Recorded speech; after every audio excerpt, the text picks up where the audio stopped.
You lie back under a quiet sky, your ribs rising slowly with each breath. Above you is a dark so vast, it almost hums, and somewhere in it, a dot embraces you. Earth, the pale blue thread, spun from oceans and oxygen, stitched with forests and cloudscapes. It is your cradle, your mountain, your thunderstorm, your first smile. But you've begun to wonder if it is also a closed vignette, a soft cage made beautiful, because it's all you've ever known. The stars above do not speak loudly, but they say enough. They say, look elsewhere, child. Look gently. Wonder without grasping. And so you do. Earth is dazzling, yes, but not because it is perfect. It stumbles through climate swings, trembles with shifting crusts, sometimes burns, sometimes floods. Its systems are delicate, almost improbable. You have learned to survive them, shape them, love them. But is beauty the only measure of shelter? Somewhere, on a planet curled against another sun, blue may not even exist. Its skies may shimmer in greens you've never tasted. Its winds may hum like flutes underwater. It might not have birds or flowers, but it could hold warmth in a rhythm so steady, so reassuring, that it feels more like lullaby than world. You wonder now quietly, what if Earth is not the gold standard, but a local prototype? Sometimes, imagining another sort of home feels like betrayal, like forgetting the lullabies we learned here. But what if love and curiosity are not rivals? What if they climb the same tree? We say we search for life elsewhere, but perhaps, deep down, what we want is refuge, not from ourselves, but from the fragility we have come to call normal. A world with softer storms, a sun that pulses steadily, an atmosphere that doesn't flare or strip or thin too easily, somewhere that holds life, not just barely, but generously. And still, we cradle Earth, our pale blue beginning, but the constellations above whisper faintly, what if your favorite color is only the first you saw? You hold your breath beneath the stars. Behind them, billions more suns curl silently through space, and around them, planets orbit, silently, persistently, patiently. Each one a potential ... something. You do not need to leave Earth to outgrow its myth of singularity. Just as children learn that family doesn't end at the walls of one home, perhaps we too are learning.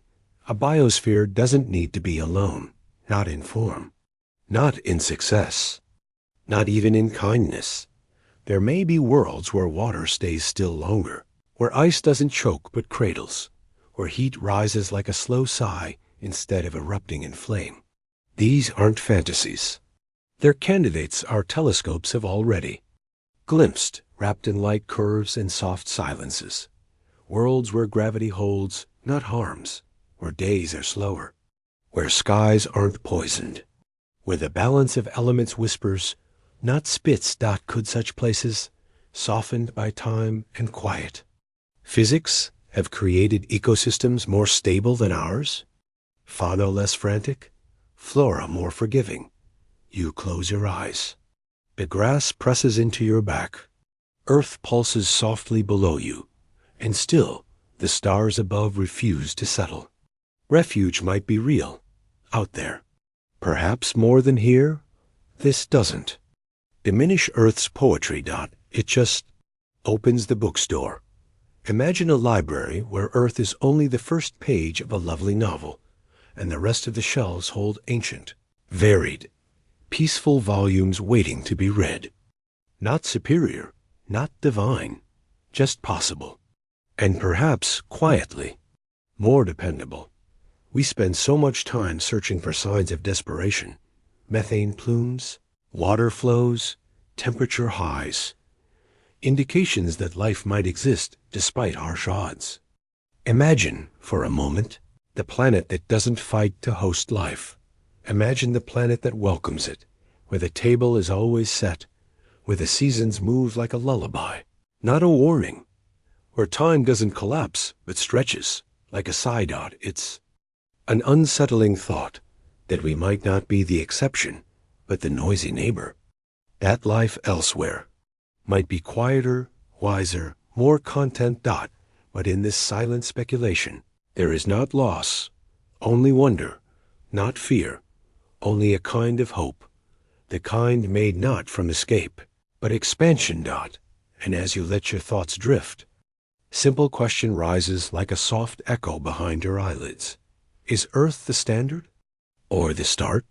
Beneath that thought, galaxies spiral like dandelions tossed in a field of black. You can almost feel their gravity, not pulling, but beckoning. Not to run, but to notice. To imagine an exoplanet not as refuge from Earth, but as kin to it, perhaps even a calmer sibling. There, the chapter closes like a breath, and just before sleep takes you, you feel a gentle tug, not of longing, but listening, because something somewhere is orbiting another sun, and the shadows it casts are soft and regular and kind. Maybe life is waiting, but not with hands outstretched. Maybe it's simply resting under alien reigns. You gaze upward again. The sky, once a solid canvas, now feels like lace, full of holes where mysteries hide like small creatures in the underbrush. 1,000 points of light, each one not just a star, but perhaps a home surrounded by secrets. Not all whispers are heard through ears. Some drift through mathematics, through patterns in light, dips in brightness, rhythms in gravity. These are the languages of other worlds, not shouting their existence, merely tugging gently at our attention. Every star you see, and billions more you don't, holds its own quiet orchestra. Planets circling in silence. Some fast, some slow, some swept tightly in burning orbits, some cold and wide, spinning lazily through space. But they are there.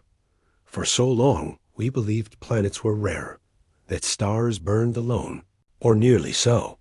But the cosmos has corrected us. Planets are not the exception. They are the rule. We found them not by pictures, but by noticing when stars dimmed ever so slightly, as though something passed in front. A brief blink, a cosmic wink, the transit method, they call it. A star hides a syllable of itself, and we catch it. Or the wobble, the star tugged slightly by a planet unseen. Like a dancer nudged by a hidden partner. The Doppler shift of a heartbeat held in gravity's cradle. From these ripples and rhythms, we've discovered thousands of planets. And these are only the loudest. The boldest. The ones close enough or big enough to interrupt their suns. Think of the ones still hiding. The shy ones, smaller, slower, softer. Perhaps kinder. You begin to understand just how little Earth might mean to the universe, and how much it might mean to us to think beyond it. Each of these far-off worlds is not just a point on a map. It's a possibility. A sentence beginning with, what if? The planets we've found are strange and wild in their detail. Some are larger than Jupiter, but orbit their stars faster than Mercury loops our own. Hot Jupiters, they call them, gas giants pressed too close to their suns, swirling in blazing winds and impossible pressure. But others, smaller and quieter, reside in gentler orbits. Some in what we call habitable zones, the right distance for liquid water, for chemistry, for comfort. And then there are rogue planets, the ones with no star at all, lost to their systems, ejected in infancy, or born in the dark, wandering alone. Even these might hold warmth deep within, heated by their own collapsing cores, or hugged tight in thick insulating blankets of gas. Life, perhaps, doesn't need fancy views or golden days. Maybe it needs only quiet constancy. We've only just learned to listen. And already the whispers overwhelm us. These planets do not ask to be imagined. But still, we do. What would the sunrises look like from Kepler 442b? Would the sky on TRAPPIST-1 glow lavender or jade? Might Glee's 581D cradle oceans deeper than Earth's largest trenches? Would silence there feel holy? Or homey? You don't need answers tonight. Only the questions dot, because each planet discovered is like a page tugged gently open in the story of wonder, that not all of them can host life, but some could exceed our concept of it. We are not looking for a second Earth. We're listening for a first whisper of something better. And these whispers, flickers in telescope data, dips in photometric curves. They are not science fiction. They are the hushes and hollows of real possibility. You feel small again, but not unimportant, because small things can listen best. Small things know to pay attention when a planet says hello without words. Imagine standing beneath a foreign sky, maybe in another few centuries, and feeling air wrap around you comfortably. A sun unlike ours casting light that warms your bones just right. And under your boots, a soil born never of Earth, but somehow familiar. You don't need to see that day. Somewhere out there, the planets keep whispering anyway. Patient, steady, each orbit a quiet wave across the vast sea of not dash yet dash, knowing you close your eyes. Behind the darkness of your lids, you hear them. Small voices of gravity, pulling in circles, not screaming, just existing, just waiting. And maybe, one day, one of them won't just be a whisper an invitation. You've heard the story before, the one with bowls of porridge too hot, too cold just right.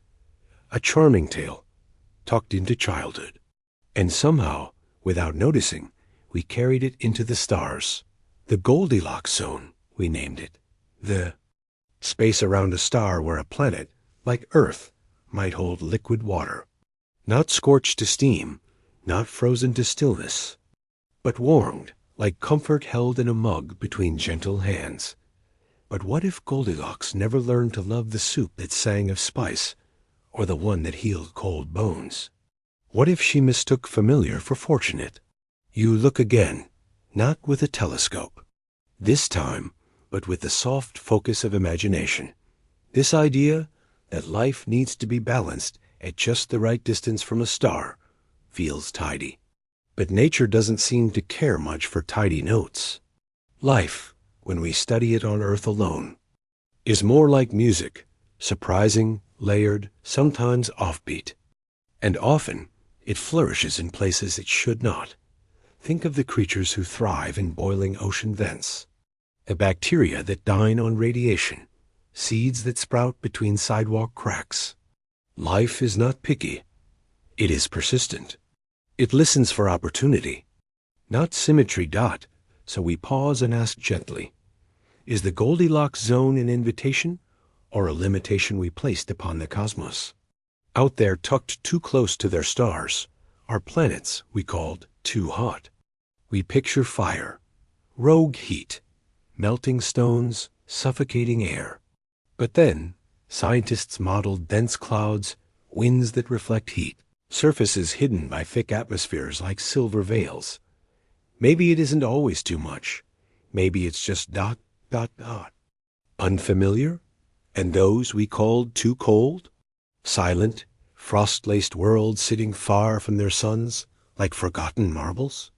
Some are wrapped in warmth from within, their cores still glowing. Oceans buried beneath ice like secrets under old blankets. Maybe life persists not on the surface, but beneath it, not lit by starlight, but by slow geologic lullabies. Illusion, you realize, is not in the search. It's in the frame. Goldilocks wanted comfort, but life may want only time. And shelter, not comfort in the way we define it, but in whatever shape the universe builds from pressure and chemistry and patience. What if, just softly, the question isn't, is it in the perfect spot? But instead, has it held? Still long enough for magic to form? When we call something just right, we often mean familiar. But life, especially in the deep cosmic dark, might be braver than that dot. It may not need Earth. It may need effort, or endurance, or just a pause low enough to bloom. You sit in the softness of this thought, that extremes are not always exclusions, that a planet hugging its star close might live beneath mirrored clouds that tame its fire, that a distant world shrouded in frost could host warmth beneath the silence, that rules might be rewritten gently, and life will not ask permission before trying again. There is comfort in categories, but deeper comfort in knowing we are willing to question them.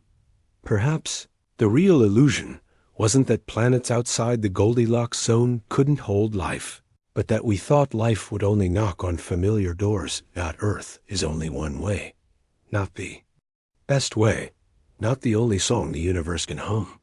You think again of a planet orbiting a faint red sun, the light forever dusky, the temperature's cool, but with an air thick enough to hold heat and seas that move like murmurs.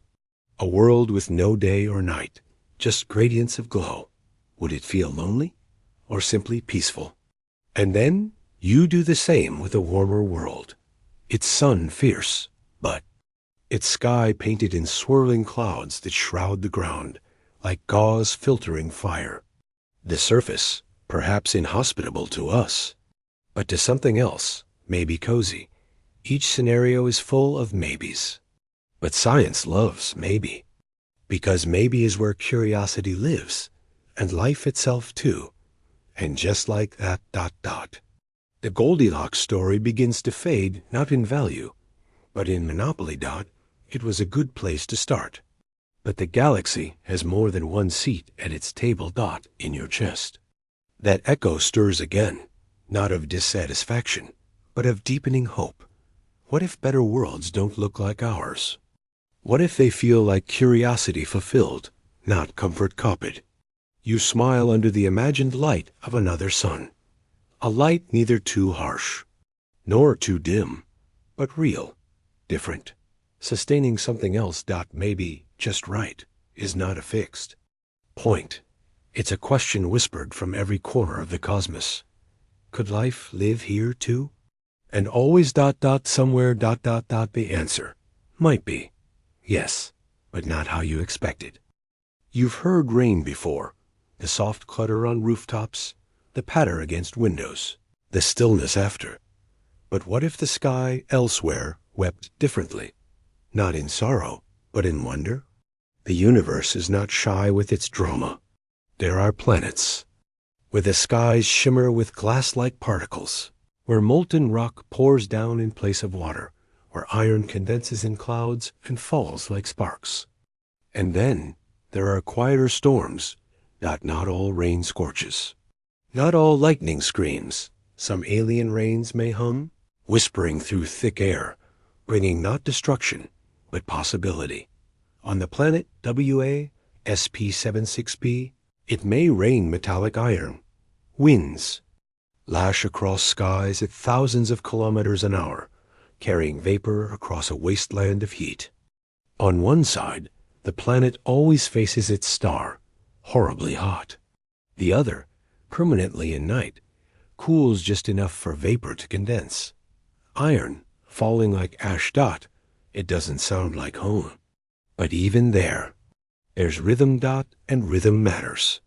Begin to see rain not as water, but as time embodied, a cycle, a balance. Whatever falls from the sky falls for a reason. And what falls might feed something. You wonder, could rain, even strange, unearthly rain, carry nourishment? Not for crops, perhaps, but for chemistry. Maybe life doesn't need rain like Earth's. Perhaps any steady drizzle is enough. Think of Titan, Saturn's great moon, wrapped in orange smog, far colder than anything you've breathed. There, rivers flow not with water, but with liquid methane and ethane. It rains. Gasoline. But slowly, gently. Every few weeks, a mist may fall like oil on dust, shaping valleys, dunes, and seas. And beneath that haze, April-like silence. No thunder. No roars, just cold rain, and the patience of time. Could something stir in that? Kind of rain? Not plants the way we know them, not frogs leaping from lily pads, but perhaps waves of molecular possibility. Chains linking together like fingers, finding other fingers. A slow kiss between elements, time and solitude. On Kepler 13 AB, scientific models suggest snow doesn't fall, it rises, caught by ferocious winds that lift condensed titanium upward. Over hills and darkness, even that might offer shelter, heat swaddled in opaque storms. Chemical cameras capturing and releasing what's needed, not what's known. It feels strange to think of alien. Rain as kind, but you do, because water isn't the only gift a world can give from above. Sometimes warmth falls. Sometimes quiet moisture descends without form, aiding, shaping, nurturing, without a drop being like ours. Perhaps we've too often believed life needs our kind of sky. Blue, delicate, wet. But what if life prefers a gloaming sky? Amber and thick, drizzle barely seen but deeply felt? What if it's not the rain, but the regularity that matters? The way it coats, the way it changes surfaces, softens, lingers. After all, on Earth, even in deserts where it rains once every few years, life stirs when it falls. Roots unsleep. Seeds remember their names. Could alien surfaces, cracked and lonely for centuries, suddenly shiver with possibility when touched by a strange, unfamiliar rain? You picture a planet wrapped in red clouds. Wind steady, gravity lower than Earth. Rain falls sideways. It is not poison, just different. It carries not HO, but another solvent, gentle on the life it serves. Not for us. Not for our breath or bones, but for something else. For life made of other scripts, silicon instead of carbon, or mixtures we can't name but only dream of. Life that drinks differently, and you smile, because even rain, you now realize, might not be for us, yet it can still be beautiful. Imagine the sound of rain that doesn't splash, but sighs. The way particles fall like velvet. Not needles. Imagine storms not as threats, but gentle adjustments. Rain as a message, not a warning. Scientific instruments have already caught hints. Clouds on planets made of ammonia, methane, sulfuric acid, hazy veils across distant skies. Compositions unknown, but patterns consistent. Those patterns suggest behavior, and behavior means intention. However, chemical. The mind softens a little, letting go of Earth shape long enough to feel sky shape as an idea that stretches. Could there be planets where storms are birthplaces? Where rain roots life like threads into soil, not just for water, but temperature changes, season signals, the start of a cycle? Maybe some worlds require storms to feed their biospheres, like forests needing fire, like flowers needing bees. On Earth, even dark clouds hold promise. We forget the very air we breathe was shaped not by calm, always, but by chaos. Lightning split molecules. Photons danced in puddles of the primeval sea. Perhaps it will be the same. Far from here. Rain doesn't have to be safe, only reliable, only generous, in its own strange rhythm. And so you begin to think of alien rain as language. Not one we speak, but one we might someday learn to listen for, translated not through poetry, but through persistence. Every time a sky sheds onto land, it is a sentence, a gesture. You imagine standing under such a rain. You wouldn't dare taste it, but maybe you'd listen, and maybe it would tell you you're not alone in needing something to fall from the sky. And just before the last thought drifts off. You're left with a whisper. If this is what falls, what has already risen? You close your eyes, and for a moment, picture stillness, not lifelessness, just stillness, a world tucked under silence, A surface smooth with ice, unmoving, no clouds drift. No birds bleed color into the sky. Just frost and quiet. Now. Listen deeper. Beneath that silence, something slow stirs. A pocket of warmth shivers. A liquid ripple moves in the dark, not quickly, but deliberately. Under miles of frozen ceiling, a sea flexes. The planet is breathing, not like you do. Not in and out with lungs and lungs of air, but in cycles, thermal tides, chemical exchange, gravitational nudges. A kind of breath you don't hear. The kind that happens in the bones of a world. You think again of Europa, that distant moon of Jupiter, a skin of ice, a belly of salt water, heated not by light, but by the pull of its giant neighbor, gravity, kneading it like dough, warming it beneath the surface, whispering, move. There, ice cracks into fractal scars, and under those markings, a sea churns. No sun touches that ocean, but something glows in the dark, maybe thermal vents, like underwater. Bonfires surrounded by possibility. On Earth, we've peeked into such places. Our own ocean floors breathe too, belching heated minerals, sheltering pale creatures with no eyes and slow dances. Life not depending on the sun, but surviving on the breath of the Earth itself. Could it be the same, or softer, on another world? A planet with no sky to speak of, just shifting glaciers and deep warmth. A world without color, but a living core wrapped in patience. Some breaths are not dramatic, not visible. Breath on these planets might be a stretch of salt pulsing, slightly warmer every few days. It might be the slow folding of a crust, or the seasonal venting of gases. Methane, perhaps, or something stranger. And the sea? It wouldn't rage or crash. It would sigh outward, withdraw, linger against icy walls, and within it, life wouldn't sprint. It would float, drift, swirl gently where the heat gathers, maybe around underwater fumaroles, where chemistry simmers thick as dreams. It's strange, isn't it, to think of life so far from the light, yet there, in the cradle of dark.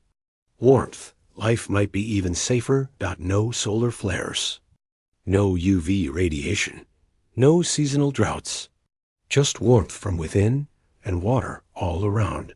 A slow, mineral-rich soup wrapped in protection. Planet that breathes from its belly rather than its lungs. You begin to understand.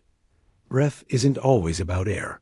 Sometimes it's about exchange. Of warmth, of matter, of rhythm. In some of these newly discovered worlds, the so-called icy exomoons, the water worlds, the tidally flexed subterranean oceans, breath might last months, a pulse every season, a warm exhale every few centuries. Imagine a moon like Enceladus, Saturn's gleaming bead, white as bone.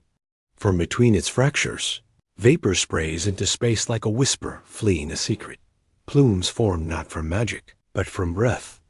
A world telling you softly, I move, I warm, I pulse. I am not dead, and even more haunting, you can't see what lies beneath. But I know what kind of kindness could come from such planets. Maybe not life as vibrant as Earth's jungles, but something more serene, ribbon-like. Creatures unfurling in warmth, slow blooms of bioluminescence. A chemistry that prefers long silences between questions. Perhaps they'd never evolve eyes. Or legs. Maybe they'd never need to see, only to feel. Touch the pressure changes. Follow heat gradients. Taste ions in liquid flow. You wouldn't meet these beings. At least not yet, but you might feel their presence in plumes, the scent of organics sung into space in frozen breath. Life riding on vapor, hoping someone is listening. And we are. We've sent instruments to listen for those sources of life. Salts, carbon-based molecules, patterns in the puff. We've begun to read between the freezes. Earth cries out in seasons, in storms, in wildfire and blooming spring. These planets, these breathing soft worlds, do not cry out. They merely continue. Is that not also beautiful? Steady breath.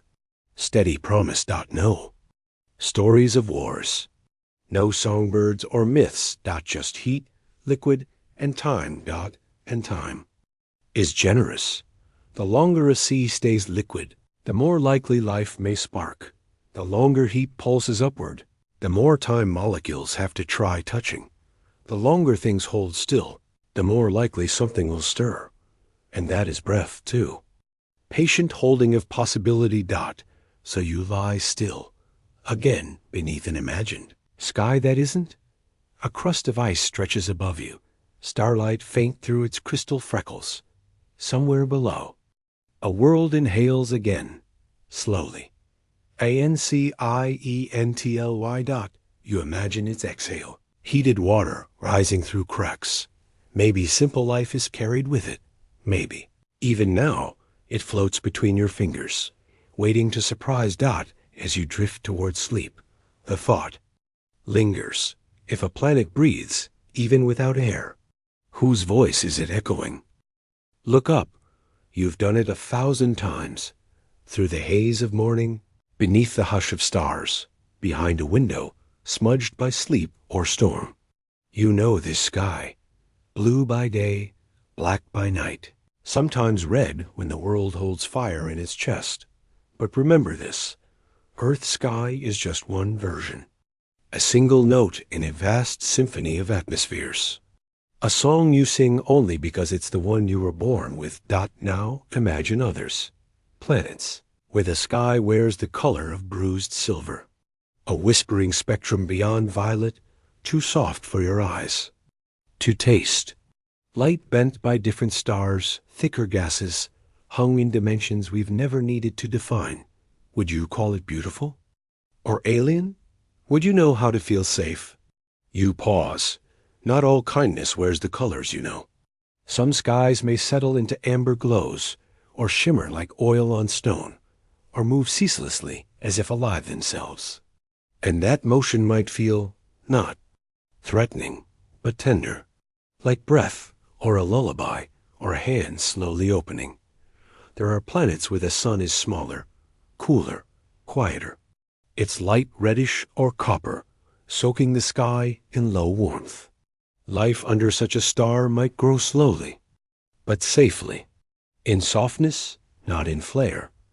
Under such a sun, shadows stretch longer. Dawn and dusk might blur into one long moment. You might live in twilight always. Would a child laugh differently under a sky like that? And what of planets orbited by giants, not stars, but gas worlds with bands and rings? On such a moon, the sky would hold another planet, looming above like a vast ceiling, turning slowly in the heavens. Weather would be drawn by forces you've never felt, tides pulling skyward, not seaward. It sounds strange, even unreal, but realness doesn't depend on our readiness. Some skies are dim, filtered, cloud-thick like Titan's, hazy, golden orange, gentle but relentless. There may be no true sky at all, only sky feel. A sense of overhead shaped more by pressure than color. You begin to realize atmosphere is not just what hangs above. It is tone, breath, a. Sky isn't seen alone. It's felt, how it filters sunlight, how it bends warmth. How it muffles or amplifies. The songs of a world. There may be planets with air, so thick your footsteps feel like wading through soup. Others, so light that every sound escapes before it can soften. Would rain clatter or vanish before it fell? A world may have clouds made of methane, ammonia, sulfur. Their patterns shifting in complex, slow spirals, not powdery and soft, but structured, like poetry written in chemical constraint. Imagine pink-orange mists clinging to mountains that rise into thinner blue, or seas reflecting not the sun, but double suns. Twin stars painting the skies in warm interwoven hues. You'd stand and try to describe it, and fail. Not for lack of words, but because the experience wouldn't match anything earth-trained. Your heart to explain. That's okay. Description is not required to feel belonging. Ask, could you feel safe in a place so strange? Would safety still feel like warmth on skin? Or would it feel like rhythmic winds brushing softly past? Would you find peace in unfamiliar pressure, in a sky that listens back differently? Safety might not feel like home, but it could be home. Even before you understand it. Much of Earth's past was once unbreathable, sulfur skies, oxygen moons. But still, the sky changed, and life adapted, slowly, boldly. What if other planets already did that? Not struggling to survive, but thriving under conditions we'd call hostile, only because they're new. The alien isn't always unfriendly. It's just unlearned. You look up again, but this time, with your imagination unlatched, you picture a world where the sky is alive with sound, not of machines, but of elements interacting. Low songs in the wind, harmonic frequencies resonating just outside. Human hearing. An intelligent species may evolve to listen rather than speak. Their sky guiding them, teaching them, calming them. Would that feel like wilderness or wisdom? You don't need the answers. Now. The question is enough. The possibility that atmospheric difference isn't a barrier, but an invitation to expand what we call livable. It's not about what you see. It's about what you can't describe, but still know is gentle. And so, the idea settles over you quietly, like a sky that's not yet been named. Maybe safety doesn't always shine in blue. Maybe shelter wears different masks, and maybe belonging is just a matter of adjusting your eyes. Just before you drift away into that thought, you feel the hush of a new question arriving.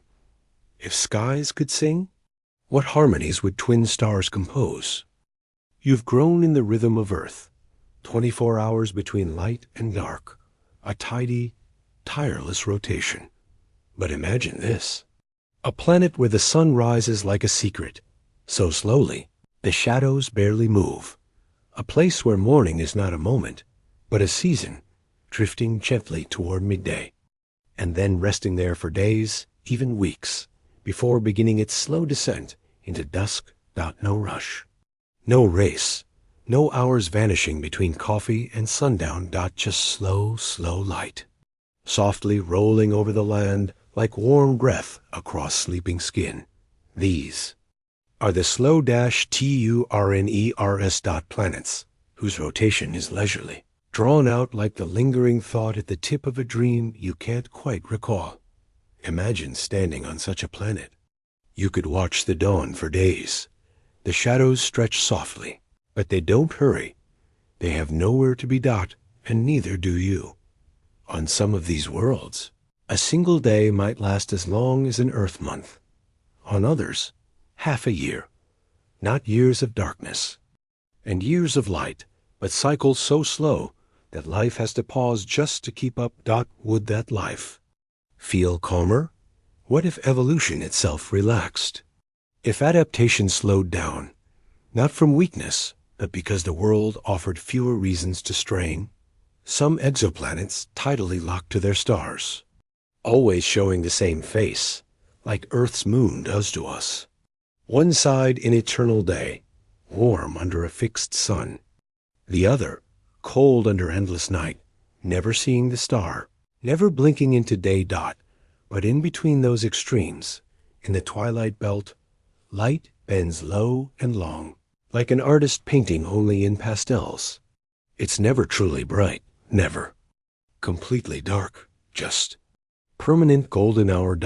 Is that where life would choose to live? In the quiet middle, the uncommitted light, the shadowed sanctuary? Life adapts to what time gives it.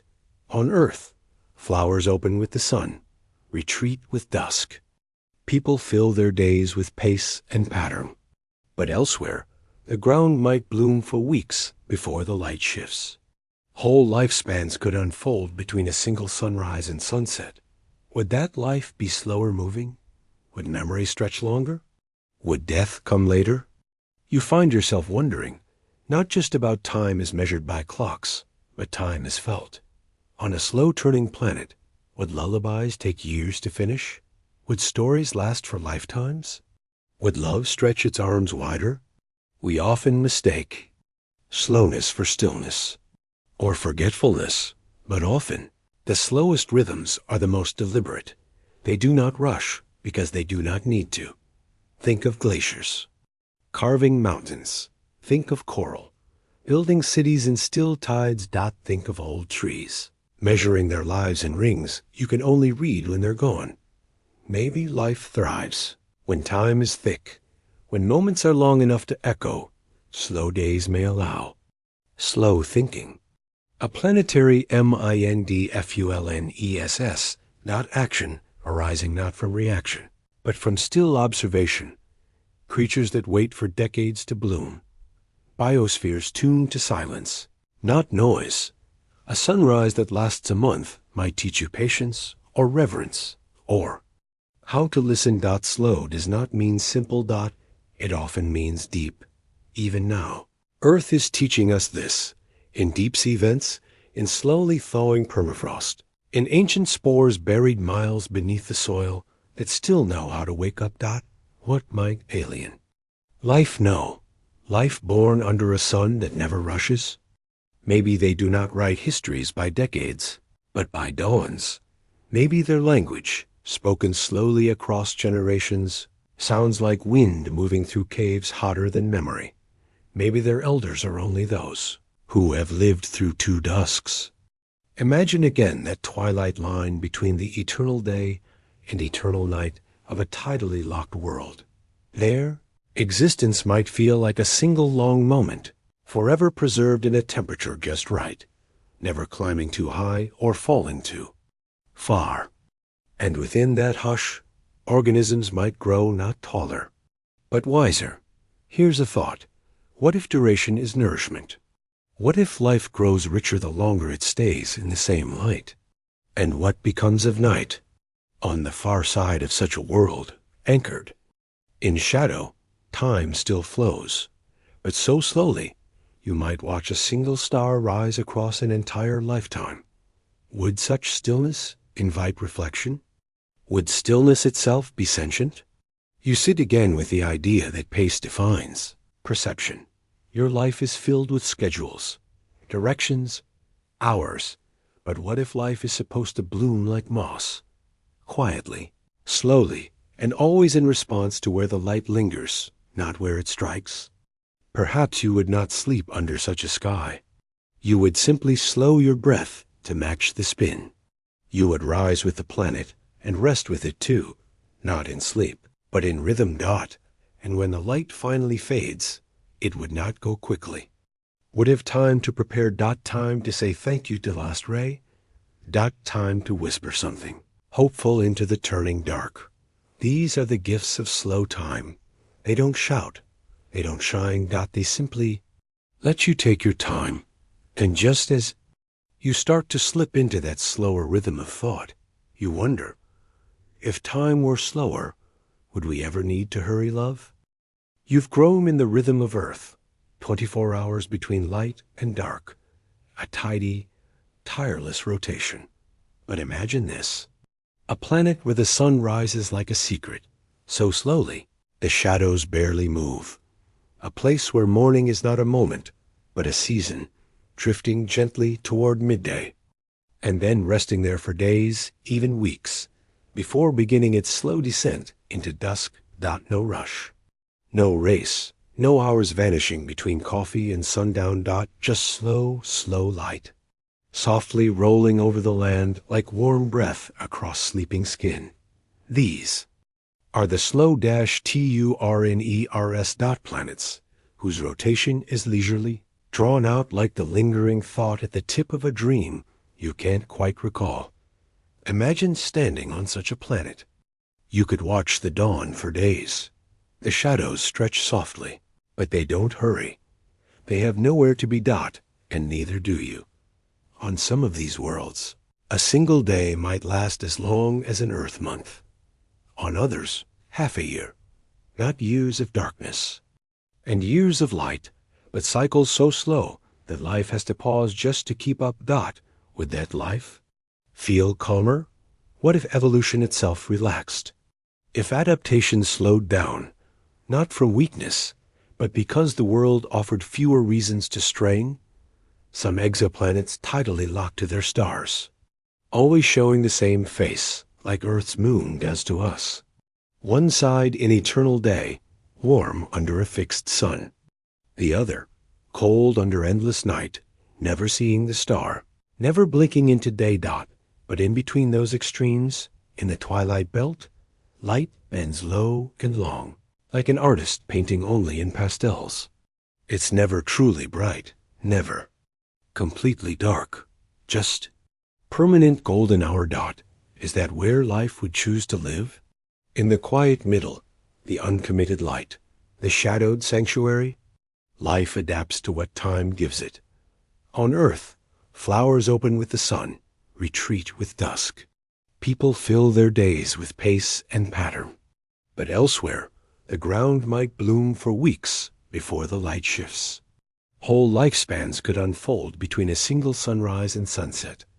Would that life be slower moving? Would memory stretch longer? Would death come later? You find yourself wondering, not just about time as measured by clocks, but time as felt. On a slow-turning planet, would lullabies take years to finish? Would stories last for lifetimes? Would love stretch its arms wider? We often mistake slowness for stillness, or forgetfulness, but often the slowest rhythms are the most deliberate. They do not rush because they do not need to. Think of glaciers, carving mountains. Think of coral, building cities in still tides. Think of old trees, measuring their lives in rings you can only read when they're gone. Maybe life thrives when time is thick, when moments are long enough to echo. Slow days may allow slow thinking. A planetary mindfulness. Action arising not from reaction, but from still observation. Creatures that wait for decades to bloom. Biospheres tuned to silence, not noise. A sunrise that lasts a month might teach you patience, or reverence, or how to listen. Slow does not mean simple. It often means deep. Even now, Earth is teaching us this. In deep-sea vents, in slowly thawing permafrost, in ancient spores buried miles beneath the soil that still know how to wake up. What might alien? Life know. Life born under a sun that never rushes? Maybe they do not write histories by decades, but by dawns. Maybe their language, spoken slowly across generations, sounds like wind moving through caves hotter than memory. Maybe their elders are only those who have lived through two dusks. Imagine again that twilight line between the eternal day and eternal night of a tidally locked world. There, existence might feel like a single long moment, forever preserved in a temperature just right, never climbing too high or falling too far. And within that hush, organisms might grow not taller, but wiser. Here's a thought. What if duration is nourishment? What if life grows richer the longer it stays in the same light? And what becomes of night? On the far side of such a world, anchored in shadow, time still flows, but so slowly you might watch a single star rise across an entire lifetime. Would such stillness invite reflection? Would stillness itself be sentient? You sit again with the idea that pace defines perception. Your life is filled with schedules, directions, hours. But what if life is supposed to bloom like moss? Quietly, slowly, and always in response to where the light lingers, not where it strikes? Perhaps you would not sleep under such a sky. You would simply slow your breath to match the spin. You would rise with the planet and rest with it too, not in sleep, but in rhythm. And when the light finally fades, it would not go quickly. Would have time to prepare. Time to say thank you to the last ray. Time to whisper something hopeful into the turning dark. These are the gifts of slow time. They don't shout. They don't shine. They simply let you take your time. Can justice? You start to slip into that slower rhythm of thought. You wonder, if time were slower, would we ever need to hurry, love? Try to imagine cold, not the shiver before you speak. Kind, not the frost-on-glass kind, but ancient cold, the kind that's waited in silence. For millions of years, cold that doesn't move. Cold with patience. Now imagine beneath that, heat, not warmth like sunshine, but a quiet, deep warmth. Something that persists instead of glows. That doesn't rise quickly.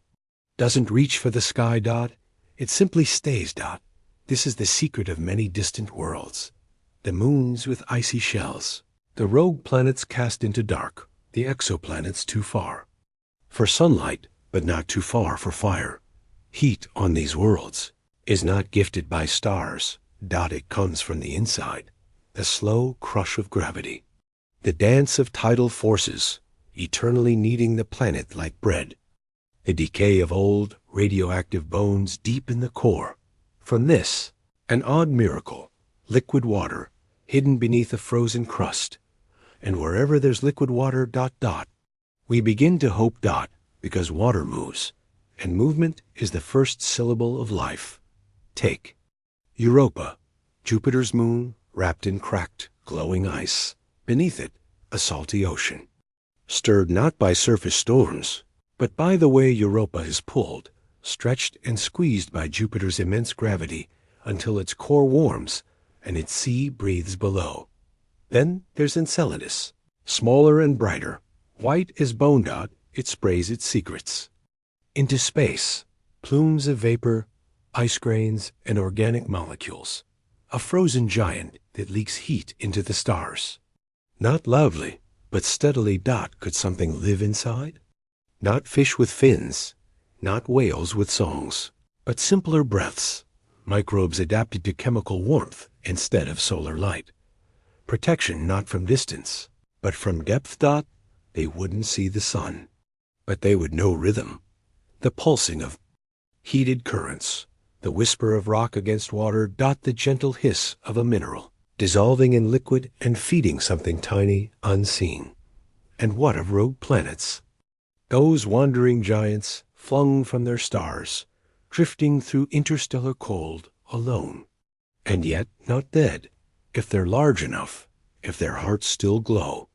Their thick, insulating atmospheres could trap that radiant heat. It may not be light, but it could be life-maintaining. You think of a planet, lost in night, surrounded by storms powered from within. A planet whose skies are black forever, but whose soils still breathe. These places challenge what we thought we knew. That sunlight is required. That surface matters most, but life doesn't care about our blue sky rules. Life listens for possibility, not permission. Under the ice, there's silence, but it isn't emptiness, it's waiting.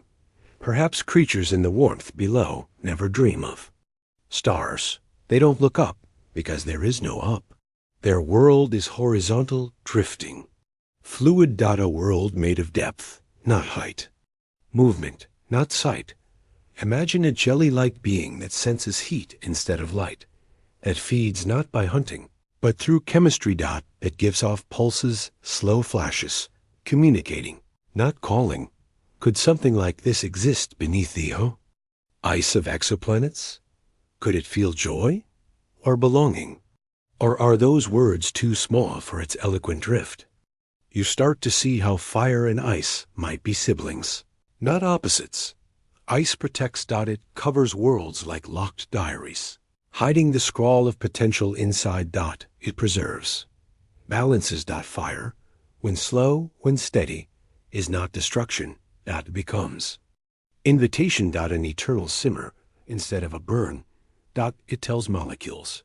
Stay loose, move around, try again, try to spiral. To link, to live, that's all life is.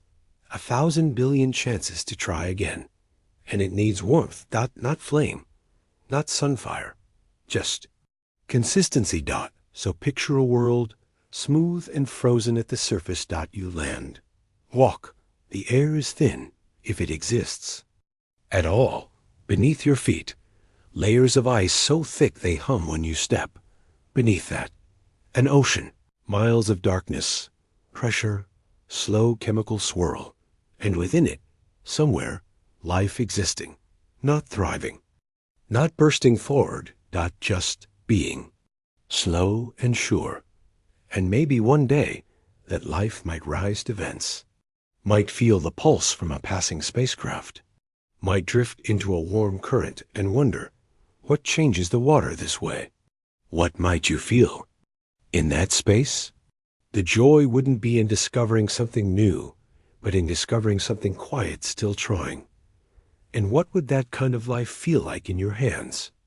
Soft, ancient, slippery with secrets, or maybe it wouldn't let itself be touched. Maybe it would only be known by patterns, not presence, its only gift. Evidence that choosing to stay alive in cold is still an act of love, because that's what life does. It stays, even when the warmth is hidden, even when it takes 1,000,000 years just to find one bubble of breath. That is its brilliance. It's fire dot, and as the thought cools inside you, you realize, maybe beneath stillness, there's always heat, and maybe where there's heat, there's hope.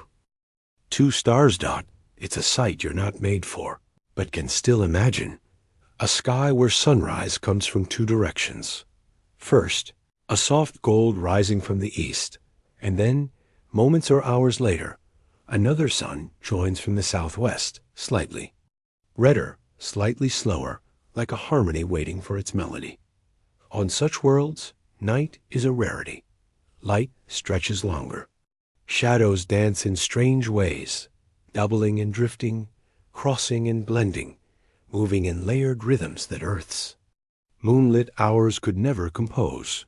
You think, how strange it must be to never have known true darkness, not to live beneath a sky that almost never sleeps. But maybe, on those worlds, darkness is not needed the same way. Maybe sleep comes not with nightfall, but with the lull of warmth, when both suns dip low, just enough, and the world exhales. These twin stars, binaries, as scientists call them, are not rare. Nearly half of the stars in our galaxy come in pairs, dancing gravitationally around one another in spirals, swings, sometimes gentle, sometimes chaos. And some of those pairs hold planets. Planets caught like children between 2 parents, orbiting not just one sun, but swept in the patterns between both dot. It's called a circumlunar orbit, and it's real. We've seen them. Kepler 1 6b, nicknamed Tatuan for its double sunset. Echo, gas giants first, but rocky ones may follow. And where there are rocky planets, there may be wines, water, warmth dot, and maybe life. But life under 2 suns would grow differently. Photosynthesis may need to become a duet. Chemical pathways overlapping under light that changes height and tint across the hours. Plants might curl. One way at dawn, another way by mid-afternoon. Or learn something we can't imagine. To split energy, to layer nourishment from 2 sources. You wonder, would light feel different on your skin? Would the world seem wider simply because it was always lit from more than one side? Maybe such creatures wouldn't cast a single shadow, but 2, one short and sharp, one long and red. And maybe, in a way, they'd never feel alone. Could this breed a softer kind of mind? Think of a species that never knew nights of cold isolation. Number, long hours waiting for warmth to return. Just variations of brightness, peaks of heat, shifts in color. Under twin suns, perhaps life wouldn't evolve in fear of darkness, but in trust of light's return. And emotionally, how might that change them? Would they believe more easily in cycles? In support? Would they sense in their bones that enough is always possible, because one light fades just as another rises? Even the sky would become a stage. Imagine the arc of 2 stars crossing paths like dancers, casting turning shadows against oceans and craters. People, if they exist, would grow up watching the story of their sky unfold in slower, deeper acts. Their myths would be chapel vaulted in light. Their art painted in overlapping warmth. Their calendars shaped not by days and nights, but by dualisms. What if time itself became circular instead of linear? A beginning, not a start and stop, of course. Not all twin stars are patient. Some whip each other violently. They yank their planets, disturb their orbits, set temperatures swinging like pendulums. Chaos becomes choreography. Only a few systems settle into peace, but when they do, it's sublime. A planet in the soft middle, far enough to be stable, close enough to stay warm, lies in waltz, and warmth itself becomes symphonic. They wouldn't ask, when is the sun coming up? They might ask instead, what light are we in today? In that, you feel something almost spiritual. A choice of light, choosing hope in more than one hue. And you ask yourself, could twin suns raise a culture more fair-minded, more balanced, more forgiving of contradiction and complexity? After all, their reality is built that way. Not one truth, two. Not one prism, two. Truth, not divided, but braided. And you begin to see, life might not evolve to follow a sun. It might revolve around more than one light, physically, emotionally. Creatures who depend on cooperation.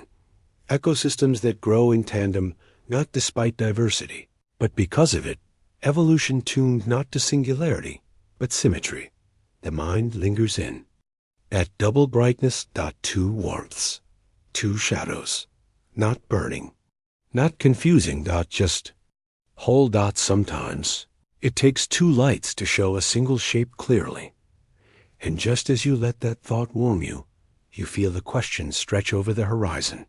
If twin stars can teach harmony, where might the quietest corners of the galaxy be found?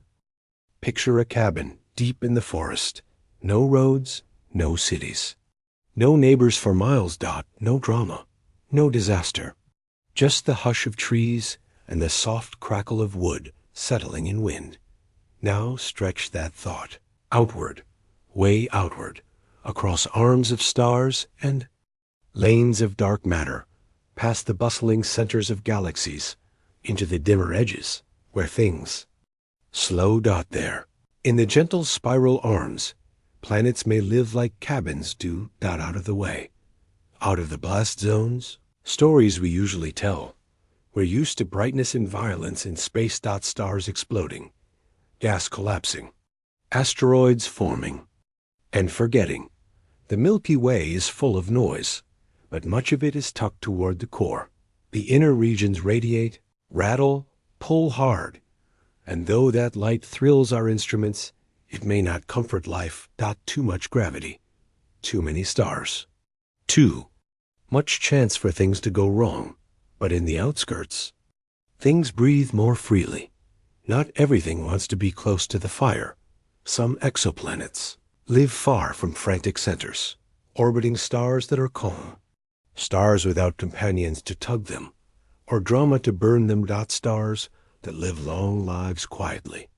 Low-mass dwarfs glowing slowly for trillions of years, offering stable warmth, gentle light, consistency. Around them, worlds can spin for eons with barely a change in temperature. No flares, no collapses. Just presence. What of those planets? They won't dazzle telescopes. They won't blink in excitement. They won't earn press releases. But they may be safe. And maybe safety isn't absence. Maybe it's space. A space that allows life to try again. Fail gently. Try again. These systems don't sit near violent star birth regions. They lie away from gamma-ray bursts, from nebulae sloshing with radiation. They miss the collisions. They avoid the fights. And in their solitude, they persist. You imagine one now. A world circling a slow orange sun. Thousands of light years out. No great nebula nearby. No roaring jets of gas. Just a ribbon of twilight, curling over a world where evolution unfolds like sap. Measured. Quiet. Intentional. Maybe. Forests stretch wider there. Or deep-sea organisms spend centuries becoming slightly more complex. No urgency. No. Extinction clocks. What happens to a mind that grows under such a sky? Does it feel rushed to achieve, as we do here? Or does it grow with the same patience the universe shows in its slowest places? Distance is so often called emptiness. But emptiness isn't always lonely. Sometimes. Emptiness is room to become. And what if distance also protects not just bodies, but ideas? Cultures, if they rise in such worlds, may know nothing of war, not because they are better, but because they had the distance to settle before scarcity taught them otherwise, because threat never arrived, and desperation never knocked, because their planet had enough space and enough time.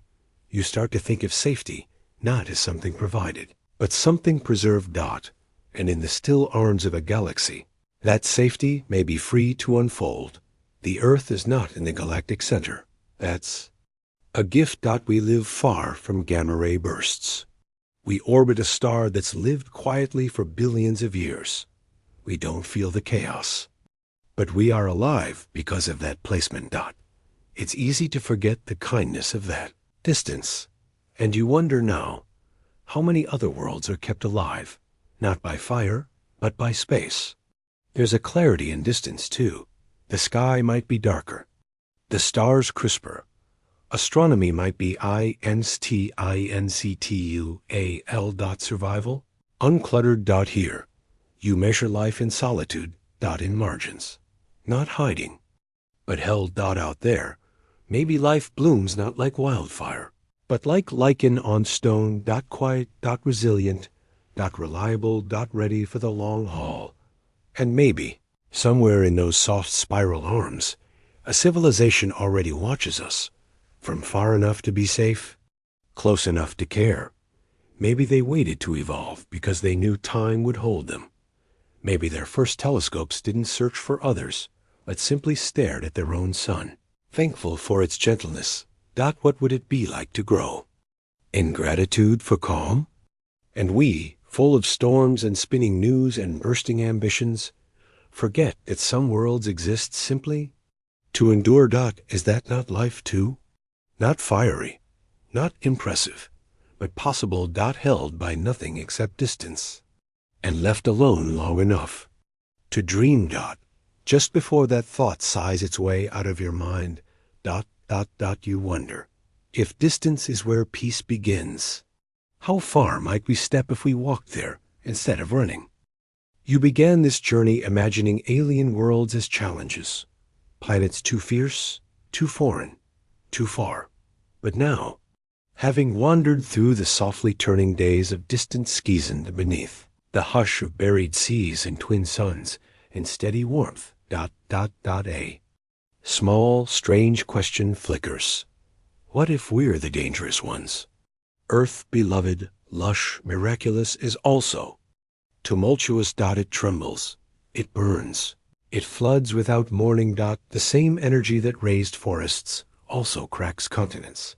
The same sun that feeds cornfields scorches deserts bare. The same oceans that cradle whales hurl themselves across coasts. Bursting past cities in memory, storms come not rarely, but rhythmically. Fires consume. Winds howl. Volcanoes remind us we live on molten skin. We, the children of this world, don't know rest without caution. To be born here is to flinch softly at thunder. To scan skies. Listen for fault lines. Build walls that ask nature not to forget. We've mistaken this tension as default. But what if it isn't? Some planets, as we've seen, are quiet by nature, not because they try to be, but because their stars are slow. Their dust is calm. Their gravity smooth. The orchestra there doesn't roar. Maybe their continents don't flee each other across ages. Perhaps their weather doesn't redraw coastlines. Maybe lightning is rare, volcanoes mythical, and there, Life isn't under siege. It rests. Builds carefully, evolves slowly, without being reset. We think resilience is strength, but maybe gentleness is too. On Earth, life had to learn to hurry. To grow fast before frost, to dig deep against drought. To scatter, to adapt, to escape fire, flood, predators in the same breath. But imagine growing up, individually or as a species, where nothing chases you. What might we become in such quiet? Could longer lives emerge? Deeper empathy? Would time feel like a companion instead of a thief? It's possible that evolution here made us clever because it had to, but maybe elsewhere, life becomes wise instead. You wonder, are we life's only loud child? What if Earth is the reckless sibling in the great cosmic family, spinning fast, weathering friction, changing its mind every few thousand years? We call ourselves survivors, but survivors are often bruised. You begin to see Earth not with judgment, but with compassion. Of course, we built fortresses. Of course, we reached upward. Of course, we long so deeply for the stars. Because maybe we remember something our bones forgot, that peace might exist, if not here, out there. Maybe that's the real reason we search. Not just for adventure, not just for water or warmth, but for relief. We're not tired of life. We're tired of how hard it's had to be on this world. And we ache, quietly, deeply, for a world shaped more softly. Maybe other civilizations never needed rockets, because nothing shook under their feet. Maybe they stood still, not in stagnation, but in presence. Their lives stretched across centuries of learning, unbroken. So often we think, will we survive ourselves?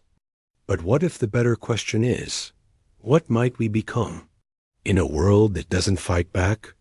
Everything we've seen, the frozen moons with secret heat, the slowly turning planets with gentle suns, the gravity that softly embraces, the rains that don't drown but hum, suggests that other forms of life may exist not in extremes, but in astonishing ease. Ease we've never known. They may not have art forged in crisis, but they may have songs, sung in perfect stillness. They may not have cities built in resistance, but they may learn by skylight that never leaves. You breathe deeper now. Not because Earth has changed, but because you have. You've opened your idea of life not wider, but quieter. You think again of the word habitable, how we measure it in heat, air, tilt, water. But after this walk through alien possibility, maybe we should also ask, is it gentle? Is it forgiving? Does it leave room for wonder without warning? Perhaps habitability is not just survival. Perhaps the best worlds grow lives that don't need to survive, because they are already welcome. You place your hand on the Earth. Solid, sacred, alive, but you finally see it clearly, not as the center. Just as a chapter. And those other worlds. Not threats, not fiction, but maybe a future. Or past, or parallel. And you, a child of one stormy start, looking for the true quiet places your ancestors never found, but maybe will someday return to. The journey ends here or begins.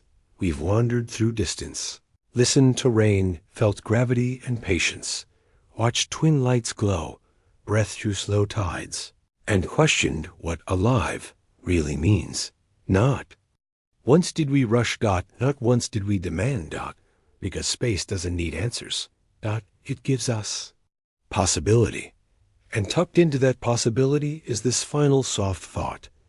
Maybe Earth was our first heartbeat. But gentler worlds might be our future lullaby.